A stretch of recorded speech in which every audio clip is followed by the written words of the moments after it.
Kampanya kontra paputok ang isinusulong ng ilang animal welfare at environmental group para sa ligtas na bagong taon. Silipin natin yan sa Agenda Weekend Report ni Charmaine Abong ng Abante.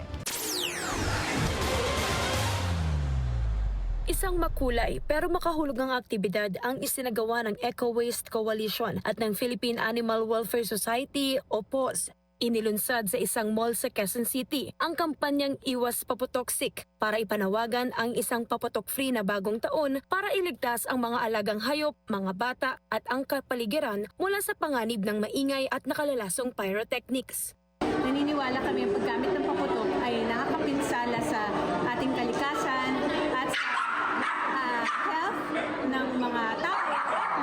So huwag na tayong gumamit ng paputok.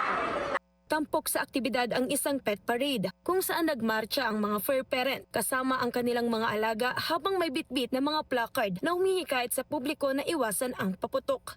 Nakiisa rin ng ilang pet owners at kanilang mga alaga sa isang sayaw na may binagong liriko ng kanta na nagpapakita ng takot at hirap na dinaranas ng mga hayop tuwing may malalakas na pagsabog. Hindi lang kapakanan ng hayop ang isinusulong ng kampanya. Binibigyan din ng Eco Waste Coalition ang masamang epekto ng usok mula sa paputok sa kalusugan ng publiko, lalo na sa mga bata, matatanda at may sakit sa baga.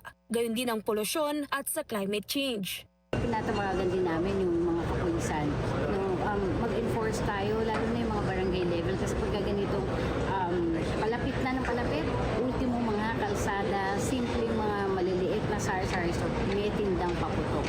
So, iwasan natin at gawin natin yung ating share, no, bilang isang mabuting mamamayan na huwag na magbenta ng mga, lalo na yung mga pinagbabawal ng mga paputok, no, at ingatan natin ang ating mga anak.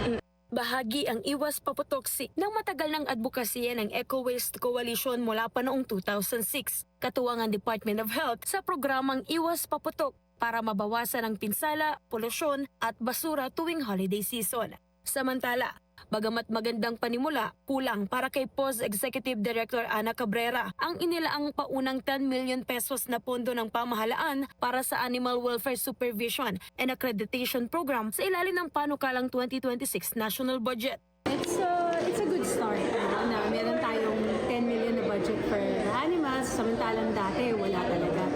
So it's good, pero sa amin kulang yun. Sa shelter pa lang daw kasi nila sa PAWS ay may 74 dogs at 172 cats na umaabot sa humigit kumulang 12 million pesos ang kailangan para sa isang taon.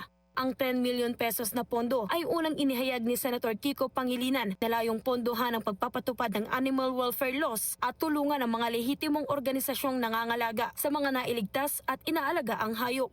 Pero baka naman ang pondo ito ay for campaigns lang and educational awareness.